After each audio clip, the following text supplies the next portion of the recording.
Olá, sejam bem-vindos a mais um vídeo. Meu nome é Carlos, fisioterapeuta, trabalho com fisioterapia respiratória em Curitiba. Hoje a gente vai conversar sobre esse aparelho aqui, tá? O Respiron. É um aparelho bacana aí para o pessoal da música, tem algumas indicações aí para o pessoal da música, principalmente no que é a necessidade da biomecânica respiratória para desenvolver a função da música, tá? Já falei em alguns vídeos aí da abertura da costela, esse tipo de coisa. Agora sim, a gente precisa entender, tá, o porquê que o Respiron não funciona em algumas situações, e isso é fato. Esse posicionamento não significa de ser contra ou a favor do Respiron, tá?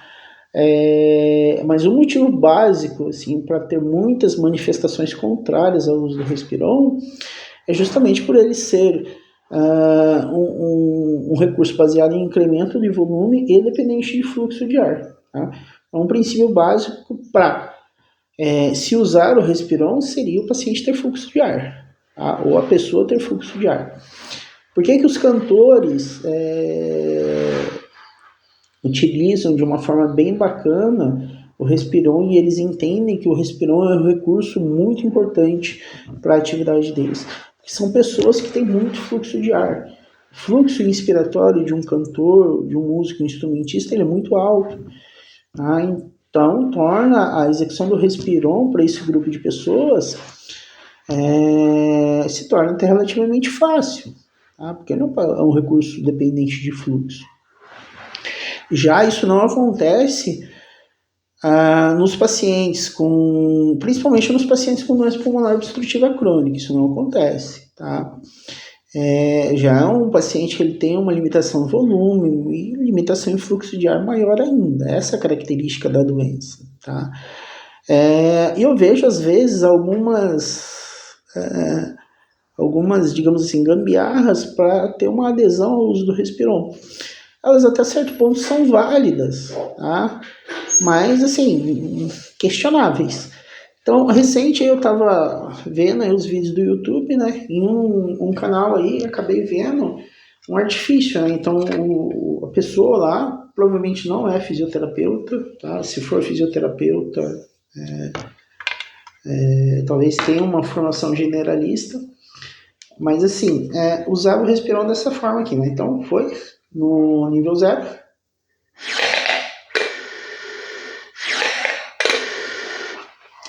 Aí, se eu não me engano, no vídeo ele só erguia uma bolinha.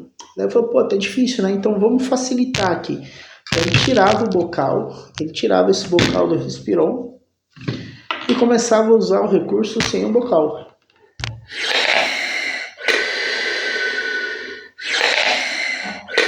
Então, se você usar o recurso sem o bocal, ainda assim que aqui eu estou usando de uma forma equivocada, tá? O aparelho ele foi feito para você sustentar a bolinha aqui, ó. Então, ele tem uma proposta de um controle respiratório, mas você tem que sustentar a bolinha entre umas marcas que tem aqui na primeira coluna, tá? Eu acho complicado nessa situação aí que o colega, mesmo não sendo fisioterapeuta, ele não deixa de ser um colega porque está produzindo conteúdo aqui para a plataforma. O fato de você tirar o bocal faz com que aumente o fluxo de ar, tá, no aparelho. Esse aumento de fluxo de ar torna o aparelho relativamente mais fácil para uso. Porém, isso não tira as características do aparelho. Quando a gente pensa em prescrever um recurso, utilizar um recurso com um paciente, ou até mesmo colocar um cliente assim de modo geral, seja cantor, músico, instrumentista, atleta, etc., a gente precisa entender as características dessa pessoa, tá? Então, eu usar artifícios para aumentar o fluxo de ar torna algo mais fácil, mas o grande problema, assim, que eu acho questionável o uso do Respiron em alguns casos, é justamente as características do aparelho. Por ser um aparelho baseado no incremento de volume. Mas as bolinhas ali têm peso. Sim, as bolinhas têm uma carga, isso traz um diferencial para o músculo respiratório, algumas cargas, porém a essência do aparelho é um incremento de volume. E é difícil eu aceitar e até mesmo entender você trabalhar com incremento de volume em um paciente que ele tem um comprometimento no parênquima pulmonar. Tá? No começo da minha profissão eu até pensava nisso, então eu via um pulmão na minha frente e já queria expandir. Tá? E vamos expandir. Às vezes não é bem por aí. Tá? Dependendo da situação do paciente, a gente vai ter que trabalhar com as características daquele pulmão, tentar ganhar um pouco em força respiratória, mas sem tirar as características da biomecânica do paciente. Tá? Isso é de fundamental importância. Jamais tirar as características da biomecânica. Quando a gente trabalha com a biomecânica é o movimento respiratório certo, tá? Quando a gente trabalha com o movimento respiratório certo, a gente favorece o recrutamento do músculo respiratório. A gente não precisa necessariamente pensar em volume, tá? Quando a gente está falando de recursos como Power Brief ou Respiron. Indiretamente, eles acabam conseguindo um incremento de volume. Isso a gente percebe muito quando a gente trabalha com o Power Brief K5, né? Que ali dá para você ver na hora o volume que o paciente consegue inalar.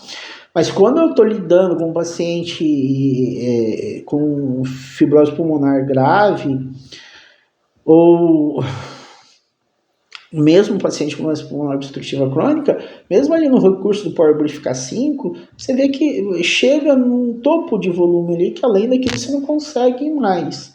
Aí por que você não consegue mais? Justamente porque as características do parênquima pulmonar daquela pessoa são aquelas, elas não vão mudar. A fisioterapia ela consegue trazer uma qualidade de vida, mas não trazer uma proposta de mudança no parênquima pulmonar. Isso é uma grande questão. Então, esse é um dos aspectos assim, sobre o uso do Respiron. Tá? E eu acho que é um pouco complicado a gente pegar e falar, pega o Respiron e vai usando. A gente tem que pensar qual que é a indicação. Tá? E para saber qual que é a indicação, a gente tem que avaliar o paciente. E essa avaliação não é necessariamente só uma conversa. É colocar a mão na massa ali, entender. Precisa de recursos avançados como o Power Brief K5? Não precisa. Tá? Mas algumas coisas, se você entender já a biomecânica do paciente, ou a biomecânica que a fisiopatologia da doença do paciente traz, já é um ponto muito bom para você entender qual recurso que você vai indicar para esse paciente. Ou por que você vai indicar o Power Brief e não o Respiron. A princípio as pessoas falam, mas é tudo igual, vai puxar o ar do mesmo jeito e vai ter carga. Na essência não é igual. Tá? Isso que eu estou falando serve para o grupo dos pacientes ou eventualmente um músico, um atleta que tem uma limitação de fluxo de ar. Tá? Então, por que as pessoas falam, por que o Respiron funciona em alguns e em outros não? Um ponto básico para saber por que ele funciona em alguns e em outros não é porque naquele que ele funcionou, o paciente por enquanto tinha fluxo de ar. Em outros casos que ele passa a não funcionar porque o paciente não tinha mais fluxo de ar. Agora, o que eu acho que a gente tem que tomar cuidado? Se a gente está lidando com um paciente com doença pulmonar obstrutiva crônica e você começou a usar o Respiron, ele tá conseguindo, legal, esse caso que funciona, dá certo, o paciente consegue executar, então eu vou continuar usando. Aí a gente cai em outro aspecto, que o aspecto é de algumas outras características do aparelho. É um aparelho que funciona em incremento de volume. A fisiopatologia do paciente com doença pulmonar obstrutiva crônica implica em aprisionamento aéreo. Então, eu acho um pouco contraditório você usar um recurso que trabalha com incremento de volume em um paciente que desenvolve essas características. Será que, de certa forma, você não está contribuindo para o avanço da doença? É uma pergunta. É uma pergunta para ficar uma reflexão. Tá? Apenas isso. Tá certo? Então, esse era o vídeo de hoje. Tá? Espero que vocês tenham gostado. Clique aí em curtir, se inscreva no canal, deixe o seu comentário aí. Tá? E um abraço e até o próximo vídeo. Tchau para vocês.